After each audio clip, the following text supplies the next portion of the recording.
Namaskar everyone. Today we are going to do question number 6 of exercise 8.1. Last video में हमने question number 2 और 3 किए थे. I hope आप लोग समझ में आए. तो क्वेश्चन नंबर 6 स्टार्ट करते हैं. क्वेश्चन नंबर 6 क्या है? Question number 6 is diagonal AC of a parallelogram. ये क्या है? एबीसीडी जो है यहाँ पर एबीसीडी इज अ पैरेललोग्राम और जो एसी है वो उसका डायगोनल है. AC is diagonal. AC is diagonal. अब डायगोनल है क्या कहेंगे? डायगोनल है वहां पे बोल रहा है कि एंगल ए जो है, एंगल ए जो है वहां पर एंगल ए आपके पास एंगल ए जो है यहाँ पर ये बाइसेक्ट हो रहा है by the diagonal AC. Bisect हो रहा है मतलब एंगल 1 जो है एंगल उनके इक्वल है. अब आपको बताना क्या है? मींस को गिवन में लिख देते हैं एंगल ए बाइसेक्ट हो रहा है विद एसी डायगोनल. तो यहाँ पर शो करना है कि it's bisect angle C also. मतलब आपको फर्स्ट पार्ट में शो करना है फर्स्ट पार्ट है इसका. इट मीन्स आपको ये बताना है कि ये वाला एंगल सी भी बाइसेक्ट होगा. इट मीन्स एंगल 3 और एंगल 4 भी आपस में इक्वल होंगे. To show angle 3 is equal to angle 4. तो ये हम कैसे कर सकते हैं? बहुत ही सिंपल बेटा, क्योंकि पैरेललोग्राम है. In a parallelogram both sides are equal और पैरेलल और वहां पे अल्टरनेटिव इंटीरियर एंगल्स भी होते हैं. ठीक है, जेड बनता है. तो यहाँ पे देखें AB is parallel to CD. Here AB is parallel to CD और यहाँ पर इसको ज्वाइन करने वाला AC है. तो अल्टरनेटिव इंटीरियर एंगल्स हो गए 2 इसके इक्वल, 4 के इक्वल, 1 3 के इक्वल. ठीक है, ये अल्टरनेटिव इंटीरियर एंगल्स हो गए. और ये बोल रहा है कि 1 2 के इक्वल है तो ऑब्वियसली 3 और 4 भी आपस में इक्वल होंगे. So let's start solution. यहाँ पर ABCD is a parallelogram, so AB is parallel to CD. AB क्या है? पैरेलल है CD के. And AC is transversal. Transversal है तो ऑब्वियसली यहाँ पर अल्टरनेटिव इंटीरियर एंगल बनेंगे. एंगल 1 इज इक्वल टू होगा एंगल 3. ये क्या हो गया? अल्टरनेटिव इंटीरियर एंगल हो गया. एंड सिमिलरली यहाँ पर क्या होगा? एंगल 2 जो होगा वो एंगल 4 के इक्वल. ये भी अल्टरनेटिव इंटीरियर एंगल हो गए.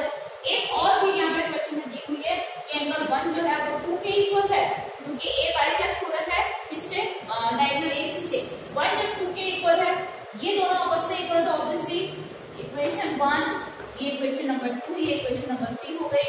Bye equation 1 2 and 3 we can say, आप बोल सकते हो वी कैन राइट क्या लिख सकते हो कि जब देखो एंगल 2 1 के इक्वल है. ठीक है, और 2 1 किसके इक्वल है? 3 के. और 2 किसके इक्वल है? 4 के. तो ऑब्वियसली आपस में ये भी जब 1 इक्वल है 2 के, 1 की वैल्यू 2 के इक्वल है तो 1 की वैल्यू क्या है? 3 की और 2 की वैल्यू क्या है? 4 की. तो 3 और 4 भी आपस में क्या हो गए? इक्वल हो गए. तो we can write angle 3 is equal to angle 4 हो गया.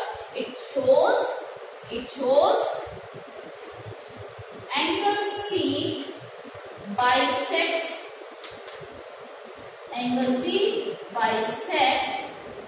by AC also. ये आप लिख सकते हैं यहाँ पर कि एंगल C भी बाइसेक्ट होगा AC के थ्रू. अब सेकेंड पार्ट में इसके पूछा है ABCD is a rhombus. Second part में इसकी पूछा है. सेकेंड पार्ट में आपको इस पूरे ABCD जो कि पैरेललोग्राम गिवन है इसको आपको रोम्बस बताना है. तो ऑब्वियसली अगर आप देखें यहाँ पे 2 ट्राइंगल्स दिख रहे हैं. ये 2 ट्राइंगल्स हो गए. एंगल 2 3 के इक्वल आ चुका है यहाँ पर बाय, अगर आप देखें एंगल 1 2 और angle 3 is equal to angle 4 मिल रहा है. किससे? इन तीनों इक्वेशन से. एंगल 1 2 के इक्वल है, 2 3 के इक्वल है, 3 4 के इक्वल, आपस में सभी इक्वल है. तो इट मीन्स एंगल 2 और 3 इक्वल होंगे इस ट्राइंगल में. तो एंगल 2 के सामने वाली साइड BC एंड एंगल 3 के सामने वाली साइड AB भी इक्वल होगी. कि हमने पढ़ा था चैप्टर नंबर 7 के अंदर कि एंगल्स अपोजिट टू या side opposite to equal angles are also equal. तो यहाँ पर अगर ये वाले एंगल्स इक्वल होंगे तो इनके अपोजिट साइड्स भी इक्वल होंगी. तो देखें इन triangle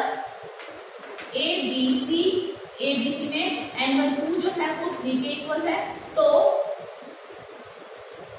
side opposite to equal angles equal angles are also equal, ये होगा। ठीक है, यहाँ पर मैं बोल सकती हूँ कि ए बी जो साइड होगी वो किसके इक्वल होगी, बीसी की होगी। दिस इज इक्वेशन नंबर 4 हो गया। आपके पास रोम्बस बताना है, रोम्बस का एडजेसेंट साइड्स आर इक्वल बताना है आपको।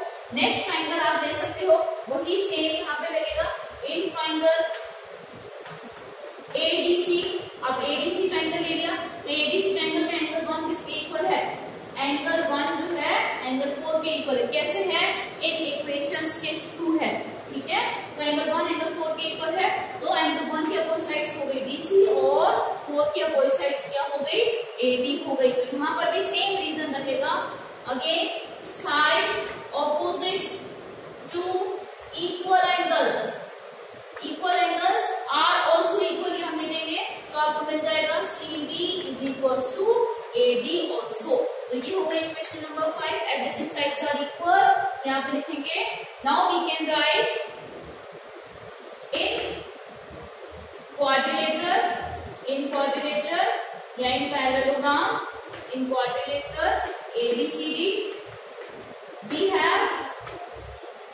have AB is equals to BC and CD is equals to AD. So it is rhombus. ये क्या होगा, एक rhombus होगा। rhombus में एडजेसेंट साइड्स कैसी होती है, इक्वल होती है। तो ये था बच्चे क्वेश्चन नंबर 6 आपका एक्सरसाइज 8.1 का।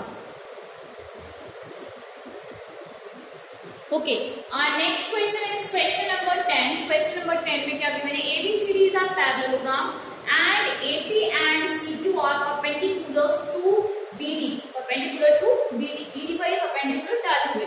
आपको क्या बताना है, ABD और दूसरा CQD में दोनों ट्रायंगल्स को कॉन्ग्रुएंट करना। तो सबसे पहले गिवन है हम देख लेते हैं, ABCD is a parallelogram, ठीक है, and AP is perpendicular to BD and similarly CQ is also perpendicular to BD, ये गिवन है।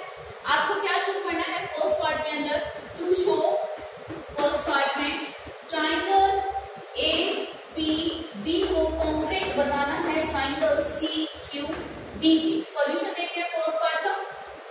एक ट्राइंगल, इन दोनों ट्राइंगल को लेते हैं APB एंड ट्राइंगल CQD। अब ये दो ट्राइंगल हमने ले लिए CQD। अब देखो ये दो ट्राइंगल्स आपके पास हैं, इन दोनों ही ट्राइंगल में क्योंकि ये पैरेललोग्राम है, तो ये देखो ये एक ट्राइंगल हो गया, इस ट्राइंगल को लिया है मैंने AP और दूसरा CQD, ये तो हो गया P परपेंडिकुलर, ये हो गया यहाँ पर Q। ठीक है, अब देखें क्योंकि ये एक पैरेललोग्राम है, तो ये वाली लाइन इसके parallel, it means AB is parallel to CD है, और D और B को ज्वाइन करने वाली क्या हो गई, इंटरसेक्शन लाइन हो गई। ये क्या हुआ है, अल्टरनेटिव इंटीरियर एंगल्स हुए। तो यहाँ पे मैं एंगल बना रही हूँ, angle 1 is equal to angle 2। तो ये ट्राइंगल दिस एंड दिस, यहाँ पे क्या हो जाएगा, AB is parallel to CD होगा, क्योंकि ये क्या है, these are the sides of parallelogram, opposite sides are equal.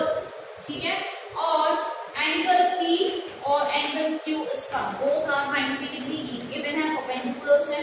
और थर्ड पर क्या हो सकता है, थर्ड जैसे अल्टरनेटिव इंटीरियर एंगल दिया हमने, ये होगा angle 1 is equal to angle 2, these are the alternative interior angles are equal, because यहाँ पर क्या है, BC is parallel to CD and BD is transversal. ये रीजन हमें देने होते हैं, ट्रांसवर्सल, ये है रीजन। ठीक है, तो क्या कौन सी यहाँ पर प्रॉपर्टी लगी, कौन सी यहाँ पे क्राइटेरिया लग रहा है जिससे ये दोनों ट्राइंगल कॉन्ग्रुएंट हो रहे हैं, एंगल साइड, ये एंगल मिला, इस एंगल में ये एंगल मिला और ये वाली साइड मिली, तो एंगल साइड से bye angle side both triangle APB congruent triangle CQD।